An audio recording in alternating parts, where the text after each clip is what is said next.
गृह मंत्री अमित शाह 2 दिनों के बंगाल दौरे पर हैं, गंगा सागर पहुंच चुके हैं। आपको तस्वीरें सीधी हम दिखा रहे हैं वहां से। कपिल मुनि मंदिर में भी पूजा अर्चना करने का कार्यक्रम है उनका। इससे पहले कोलकाता में भारत सेवा श्रम संघ में आश्रम में वो आरती कर रहे थे और इसके अलावा वहां पर उन्होंने एक संबोधन भी दिया जिसमें उन्होंने बताया कि कैसे स्वामी प्रणवानंद ने श्यामा प्रसाद मुखर्जी को दिशा दी। और अब देखिए गंगा सागर पहुंच चुके हैं। गंगा सागर का हिंदू धर्म के हिसाब से बहुत पौराणिक महत्व है और तमाम लोग वहां गंगा सागर जाते हैं एक तीर्थ के तौर पर वहां दर्शन करने। और गृह मंत्री अमित शाह भी वहां पर पहुंचे हुए हैं और वहां पर उन्होंने देखिए अभी गंगा सागर के तट पर हैं वो, और थोड़ी देर में कपिल मुनि मंदिर भी जाएंगे जहां पर वो पूजा अर्चना करेंगे। 2 दिवसीय दौरा है उनका। गंगा सागर में पूजा अर्चना के बाद वो जब कपिल मुनि मंदिर में पूजा अर्चना कर लेंगे तो नारायणपुर गांव में गरीब शरणार्थी परिवार के बीच भोजन भी करेंगे।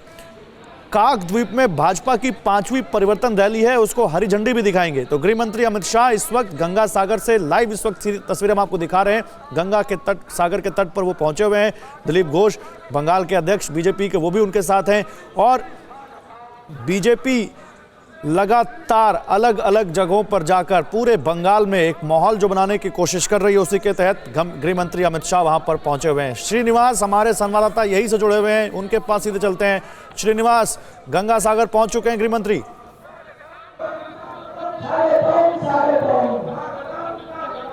देखिए, अब से कुछ मिनट पहले उनका हेलीकॉप्टर यहाँ पे कपिल मुनि आश्रम के पास बने हुए हेलीपैड पे उतरा। वहाँ से उतरने के बाद वो गंगा सागर के तट पे गए हैं और वहाँ से अब कुछ क्षणों के बाद वो कपिल मुनि के आश्रम में पहुँचेंगे।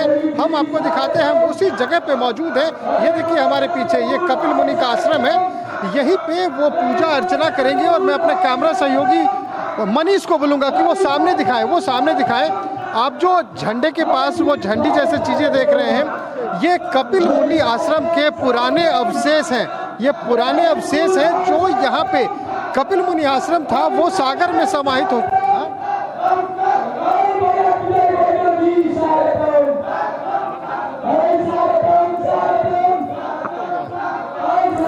जी श्रीनिवास, तस्वीरें हम देख पा रहे हैं, साथ ही पीछे कुछ आवाजें भी सुनाई पड़ रही हैं।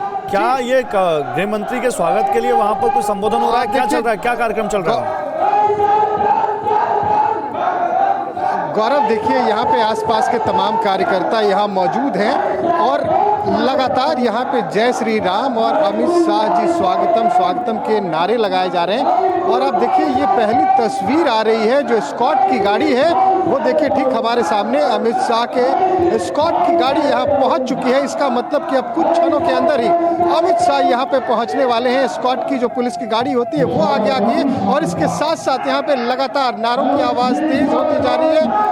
लगातार अमित शाह स्वागतम और साथ साथ जय श्री राम के नारे, ये नारे यहाँ पे बुलंद हो रहे हैं। और मैं बताऊं, अमित शाह के साथ अभी इस दौरे पे यहाँ पे भारतीय जनता पार्टी के राष्ट्रीय उपाध्यक्ष मुकुल रॉय, कैलाश विजयवर्गीय, दिलीप घोष, ये तमाम लोग मौजूद हैं। और बस आप देखिए काफिला उनका यहाँ पे पहुँच चुका है। धीरे धीरे काफिले की गाड़ियाँ यहाँ पे पहुँचनी शुरू हो गई है। तो गौरव, अब इंतजार मुझे लग रहा है कि अगले 2 से 3 मिनट में अमित शाह जी यहाँ पे पहुँच जाएंगे, क्योंकि तमाम सुरक्षा की गाड़ियाँ जो है यहाँ पहुँच चुका है। उनका काफिला यहाँ पहुँच चुका है गंगा तट से।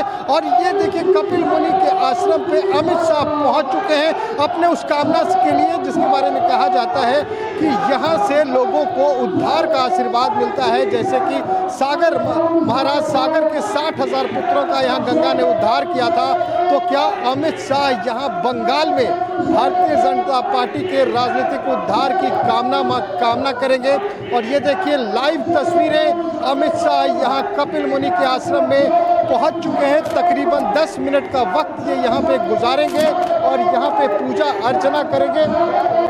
मंदिर के तमाम पुजारी अमित शाह जी के स्वागत के लिए यहाँ दरवाजे पे खड़े हैं। आप देख सकते हैं ये लाइव तस्वीरें मंदिर के पुरोहित जो हैं वो मंदिर से बाहर आ चुके हैं। और सामने देखिए भारतीय जनता पार्टी की कुछ महिला कार्यकर्ताएं हैं जो पुष्प वृष्टि कर रहे हैं। वहाँ देखिए आप पुष्प वृष्टि की तस्वीरें।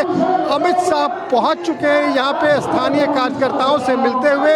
यहाँ पे कुछ कार्यकर्ता उन्हें कुछ भेंट भी कर रहे हैं। तो अमित शाह यहाँ पे कपिल मुनि आश्रम में अपने उसी कामना के साथ कि क्या भारतीय जनता पार्टी का पश्चिम बंगाल में उद्धार होगा। नहीं देखिए, बहुत बहुत बहुत बहुत देखिए श्रीनिवास, एक बहुत दिलचस्प तस्वीर है जैसा कि आप बता रहे हैं। भगीरथ प्रयास कहा जाता है जब कोई बिल्कुल बहुत बड़ी चीज, बहुत बड़ा उलटफेर करने का कोई मादा रखता है और जब करके दिखाता है।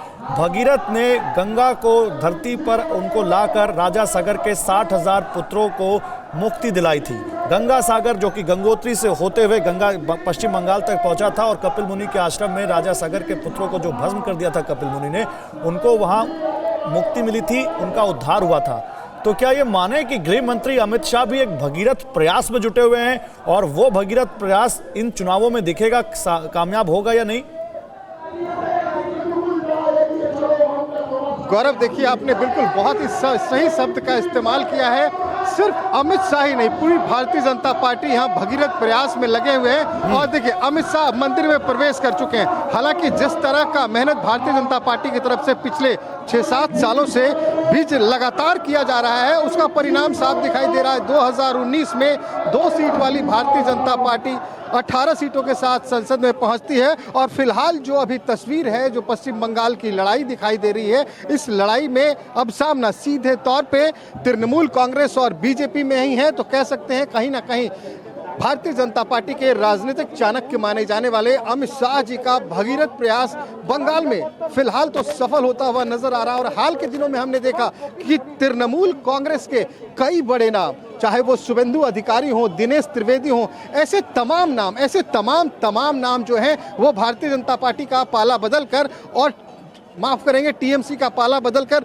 भारतीय जनता पार्टी में जा चुके हैं। तो इन तमाम चीजों को देखकर हम साफ तौर पे कह सकते हैं कि अमित शाह का भगीरथ प्रयास यहाँ पे सफल होता नजर आ रहा है। और फाइनली भगीरथ की तरह यहाँ गंगा सागर पहुंच चुके हैं अमित शाह। जैसा कि गौरव आपको मालूम है कि जब गंगा स्वर्ग से जमीन पे उतरी थी तो उत्तराखंड में, यानी कि हरिद्वार हरि की पैरी में, और वहां से आगे आगे भगीरथ चल रहे थे और पीछे पीछे गंगा। जब गंगा सागर भगीरथ पहुंचे तो यहाँ पे महाराज सागर के 60,000 पुत्रों के भस्म बिखरे थे, जिसको कि गंगा अपने साथ बहाते हुए समुद्र में ले गई। और उसके पीछे एक और प्रायोजन था, ये भी बताऊं कि समुद्र, अगस्त मुनि ने समुद्र को पी लिया था। गुस्से में अगस्त मुनि ने समुद्र को सुखा दिया था।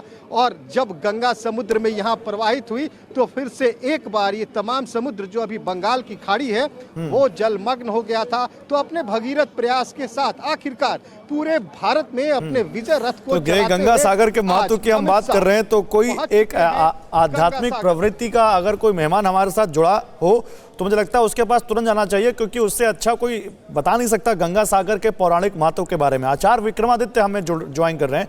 आचार्य विक्रमादित्य जी, बहुत स्वागत है आपका टीवी 9 भारतवर्ष पर।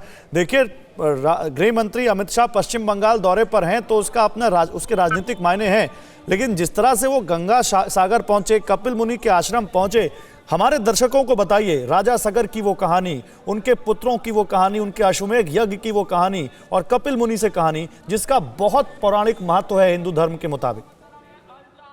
भारतीय संस्कृति में जो कथाएं हैं वो वास्तविक तौर पे सत्य है, और सागर महाराज की जो कथा है वो वास्तविक तौर पे इस प्रकार की है कि गंगा का अवतरण का जो मुख्य कारण बना वो वही कथा है। जो कपिल मुनि आश्रम में जब वो कपिल मुनि साधना कर रहे थे और उस वक्त वहां जाकर सागर के पुत्रों ने उनकी साधना भंग करने के उपरांत जिस प्रकार से उनपे लांछन लगाया और उनपे आक्षेप लगाया, तो जिस प्रकार से सागर के अंदर तालाब के अंदर जो पत्थर मारते हैं उसी प्रकार से उनकी साधना को उन्होंने भ्रष्ट करने का प्रयास किया, साधना को तोड़ने का प्रयास किया, तो उन्होंने श्राप दिया। तो वहीं जो सागर के 60,000 पुत्र थे वो सारे के सारे वो वहां भस्म हो गए। अब उनकी मुक्ति का जब मार्ग नहीं था तब भगीरथ ने 3 पीढ़ियों तक सागर के जो आगे वंशज थे उन सबने प्रार्थना करी और भगीरथ से भगवती प्रसन्न हुई। और वो जब वहां लेकर वहां पहुंचे तो वो जो तिथि होती है वो है मकर संक्रांति। मकर संक्रांति के दिन वहां पर ये जो गंगा सागर की जगह है वहां पर पाताल में गंगा जी पहुंची थी और उसी दिन वहां पर उनका कि जिनको मोक्ष का मार्ग प्रशस्त हुआ। तो शास्त्र के अंदर इस गंगा सागर का बहुत महत्व बताया गया है। कपिल मुनि का आश्रम वही जगह है। हमारी पौराणिक मान्यताओं के अनुसार से इसका बड़ा पुण्य शास्त्र में बताया गया है। और आज हमारे देखिए आज तक हुआ क्या है कि इस देश के अंदर कि सब लोग जहां तक जो जाते थे वो दरगाहों के चक्कर लगते थे और अब बड़ा सुंदर नहीं, योग बन रहा है कि भारत एक वर्ग के और है। देखिए वो उस पे बातें हैं विक्रमादित्य जी, मुझे मालूम है कि आप राजनीतिक तौर पर भी उतने मुखर हैं, लेकिन एक वर्ग और है जो ये कहता है कि चुनावों के समय ही नेताओं को क्यों मंदिरों की याद आती है। लेकिन जिस तरह से बीजेपी के तमाम नेता और खुद गृह मंत्री लगातार अपने हर दौरे में मंदिर जाते हैं, मठ जाते हैं, क्या ये इन पर ये इल्जाम लगाया जा सकता है? नहीं, क्यों, मुझे बताइए ना। आज तक तो जो नेता थे वो सब लोग दरगाहों पे जाने के लिए कोई दिक्कत नहीं थी, टोपी पहनने में कोई दिक्कत नहीं थी। हिंदू स्थलों पे जाने, हिंदू स्थलों की जिस प्रकार से उपेक्षा का वातावरण रहा है तुष्टीकरण की नीति के लिए, तो आज सब जगह जाने का प्रयास करना चाहिए। धर्म और राजनीति को आप अलग नहीं कर सकते, इस बात को वास्तविकता समझ लें। धर्म किसी भी व्यक्ति के जीवन का प्राण है और उस प्राण को आप अलग कैसे कर सकते हो? नहीं, एक आध्यात्मिक गुरु के तौर पर आप इसको कैसे देखते हैं? आ रहा है तो उसको राजनीतिक परिप्रेक्ष्य से देखने का क्या जरूरत है? जब पहले नहीं देखा गया कोई मस्जिद में और दरगाहों में जाकर जो नेतागण अपनी देवड़ी वहां पे अपनी माथा लगाते थे, तो आज हमारे अगर प्रधानमंत्री, गृह मंत्री सब लोग मंदिरों में जा रहे हैं, तो उससे सुंदर योग क्या हो सकता है? भारत देश एक धर्म प्रधान देश है और वहां धर्म निरपेक्षता नहीं है, धर्म संभाव है और समस्त धर्मों का संभाव जहां होना चाहिए, तो हिंदुओं की उपेक्षा क्यों की जाए? सबसे ज्यादा इस देश के अंदर हिंदू है और वही वोट सबसे ज्यादा करते हैं, तो फिर उनकी उपेक्षा क्यों की जाए? आज तक तो हमने यही देखा था पिछले 6 वर्ष पूर्व तक। ठीक है, मैं आता हूं सर आपके पास। बड़ी बात कही आपने कि इसको राजनीतिक चश्मे से ही हर चीज क्यों देखी जाती है। हालांकि यात्रा राजनीतिक है तो राजनीतिक चश्मा लगाएंगे लोग, और विपक्षी पार्टियां तो खासकर। लेकिन श्रीनिवास हमारे साथ जुड़े हुए हैं। ये सीधी तस्वीरें इस वक्त आ रही हैं गंगा सागर के कपिल मुनि आश्रम से, जहां पर पहुंचे हुए हैं गृह मंत्री अमित शाह। और भगीरथ प्रयास जिसका हम जिक्र कर रहे हैं, वो बिल्कुल वो कोशिश कर रहे हैं कि भगीरथ प्रयास एक और किया जाए और बंगाल में बीजेपी की सरकार बनवाई जाए। वहाँ देखिए कपिल मुनि आश्रम में मौजूद जो धर्माचार्य हैं, जो वहाँ पर जो पुरोहित हैं, उनके साथ फोटो खिंचाते हुए। ये एक परंपरा भी होती है कि जो कमेटी होती है जो इस तीर्थ स्थल का या मंदिर की देखरेख करती है, उनके साथ भी फोटो खिंचाते हैं वहाँ पर जो भी वीआईपी पहुँचते हैं। लेकिन श्रीनिवास, यहाँ से क्योंकि अब नारायणपुर जाना है और वहाँ पर एक प्रवासी श्रमिक के यहाँ, और प्रवासी शरणार्थी भी कह सकते हैं आप, गरीब शरणार्थी परिवार के घर भोजन करेंगे गृह मंत्री। इससे पहले हमने एक बाउल गायक के यहाँ देखा था, इससे पहले हमने किसान के यहाँ देखा था। आज एक प्रवासी श्रमिक के यहाँ भोजन करने जा रहे हैं गृह मंत्री अमित शाह। इसको लेकर बंगाल में क्या कुछ बातें हो रही हैं, विपक्षी पार्टियां क्या कह रही हैं, बताइए जरा।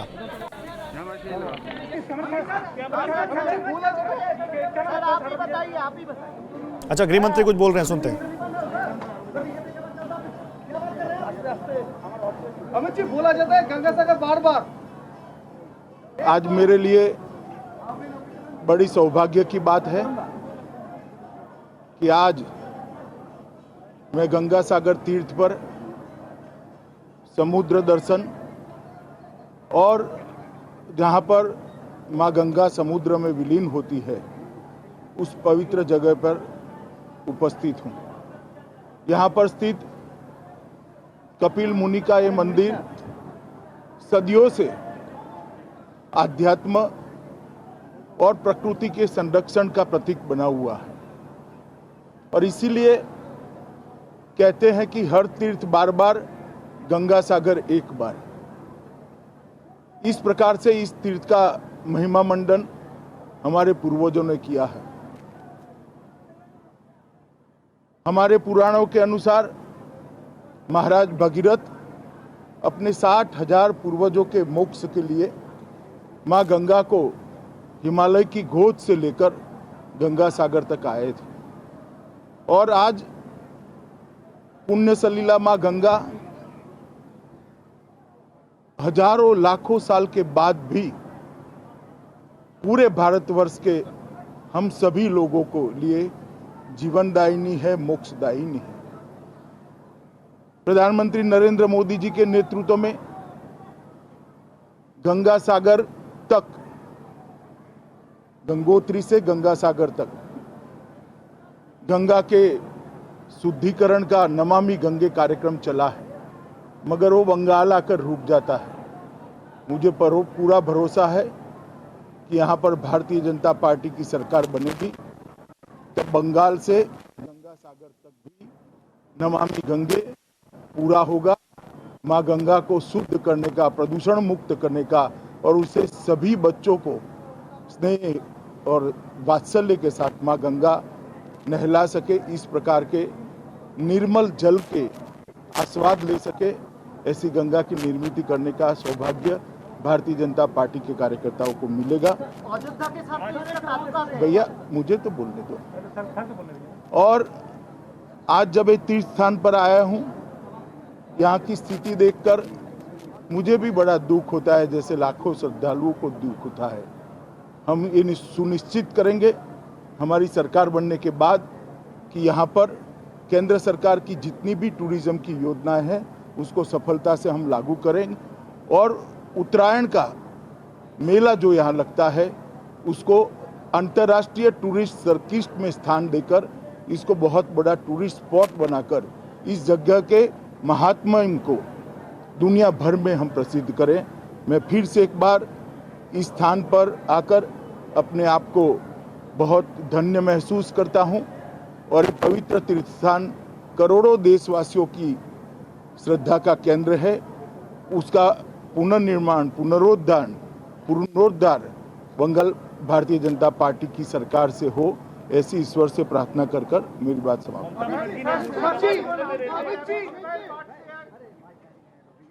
तो गृह मंत्री अमित शाह को सुना आपने, जिन्होंने साफ कहा कि गंगा सागर में आया हूं, मेरे लिए सौभाग्य की बात है, और बीजेपी की सरकार पश्चिम बंगाल में बनेगी। नमामि गंगे प्रोजेक्ट का जिक्र किया उन्होंने और कहा कि नमामि गंगे प्रोजेक्ट के तहत गंगा सागर को भी स्वच्छ करना हमारा संकल्प है, और मोदी सरकार में नमामि गंगे प्रोजेक्ट चला, इन्होंने इसकी बात की। उन्होंने कहा कि हिंदू मान्यता के मुताबिक सारे तीर्थ बार बार, गंगा सागर एक बार कहा जाता है।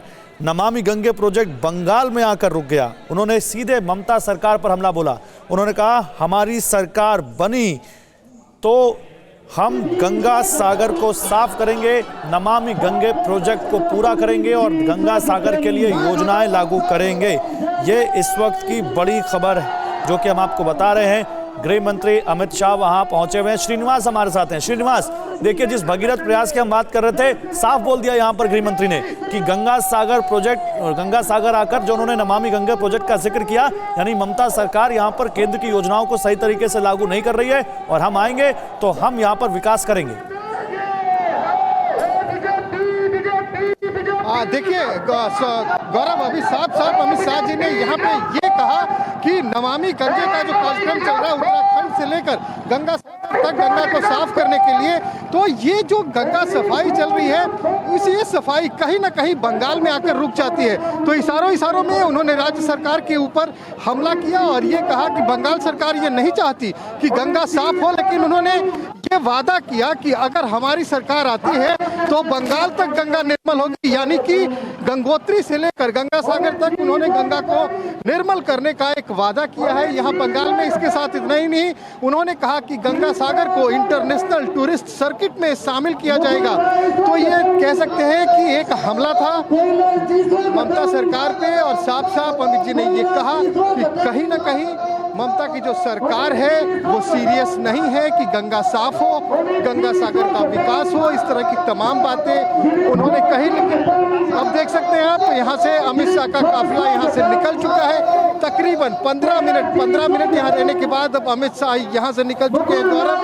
लेकिन कहीं ना कहीं धार्मिक यात्रा के साथ साथ आज यहाँ सियासत भी थी। सीधे तौर पे उन्होंने ममता सरकार पे हमला किया और वापस अमित शाह यहाँ से वापस जा रहे हैं और तमाम कार्यकर्ता उनके ऊपर पुष्प वृष्टि करते दिखाई दे रहे हैं। तो यहाँ से अब अमित शाह जी का काफिला निकल चुका है और अब फिर से एक बार सागर को पार कर दूसरी तरफ जहाँ से परिवर्तन यात्रा को हरी झंडी दिखानी है वहां पहुंचेंगे श्रीनिवास, क्योंकि वहां काफी तेज आवाज हो रही है, काफी शोर हो रहा है, इसलिए आपकी आवाज बहुत क्लियर नहीं हो रही है। देखिए, काफिला गृह मंत्री का निकलता हुआ दिख रहा है आपके पीछे।